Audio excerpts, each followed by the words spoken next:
सप्तम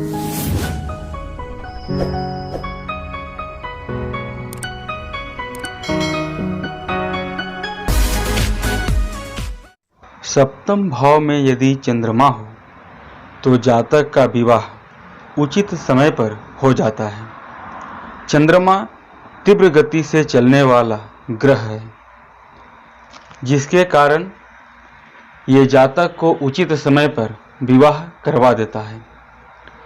सप्तम भाव में चंद्रमा मेष, धनु और मीन का बैठता है तो जातक विवाह के बाद प्रगति करता है, उसके व्यापार में बढ़ोतरी होती है। चंद्रमा मिथुन, सिंह और कुंभ राशि का होकर बैठता है तो इस स्थिति में जातक को व्यापार में हानि प्रदान करता है, वैवाहिक जीवन में समस्या उत्पन्न करता है और जीवन साथी के द्वारा कटु वचन का प्रयोग करवाता है।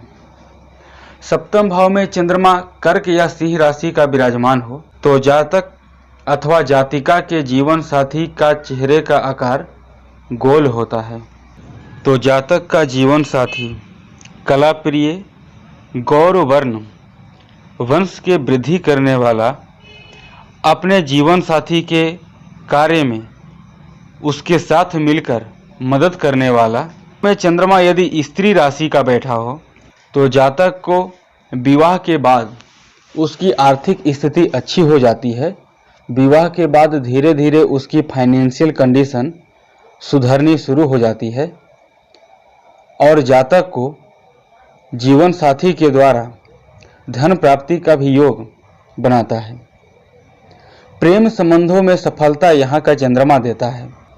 चंद्रमा की दृष्टि लग्न पर है तो जातक अथवा जातिका दिखने में गौर वर्ण, सुंदर, सुशील, गुणी और होशियार होता है। यदि पाप प्रभाव में न हो, शुक्ल पक्ष का चंद्रमा पूर्ण शुभ चंद्रमा होता है। कृष्ण पक्ष का चंद्रमा क्षीण चंद्रमा यानी उसमें शुभता की कमी होती है और वो कमजोर माना जाता है। सप्तम चंद्रमा यदि किसी क्रूर या पापी ग्रह के साथ बैठा हो तो उसमें हमें यह भी विचार करना होगा। क्रूर ग्रह में सूर्य और मंगल दोनों आ जाते हैं।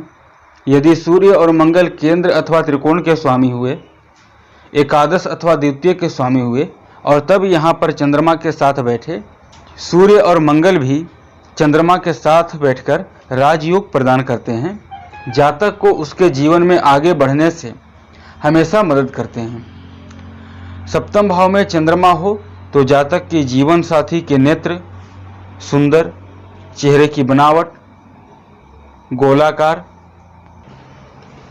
लंबे बाल व जीवन साथी दिखने में लंबा कद का होता है।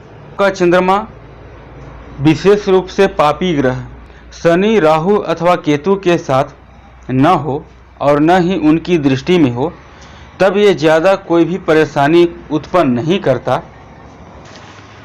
लेकिन यदि चंद्रमा इन पापी ग्रहों के साथ बैठा हो या एक से अधिक पापी ग्रहों की दृष्टि हो, यहाँ चंद्रमा शनि के साथ बैठा हो और कहीं से राहु अथवा केतु की दृष्टि हो, अथवा चंद्रमा यहाँ पर राहु या केतु के साथ विराजमान हो और कहीं से शनि की दृष्टि हो तो एक विवाह टूट जाती है। जातक को वैवाहिक जीवन का संपूर्ण सुख नहीं मिल पाता। जातक अपने वैवाहिक जीवन को लेकर मानसिक चिंता, हमेशा परेशानियों से घिरा रहता है। उसमें चंद्रमा का विशेष रूप से ध्यान देखना होगा। चंद्रमा किस स्थिति में है, उनके पापी ग्रहों का उपचार करने के बाद चंद्रमा यहाँ पर शुभ फल प्रदान करता है।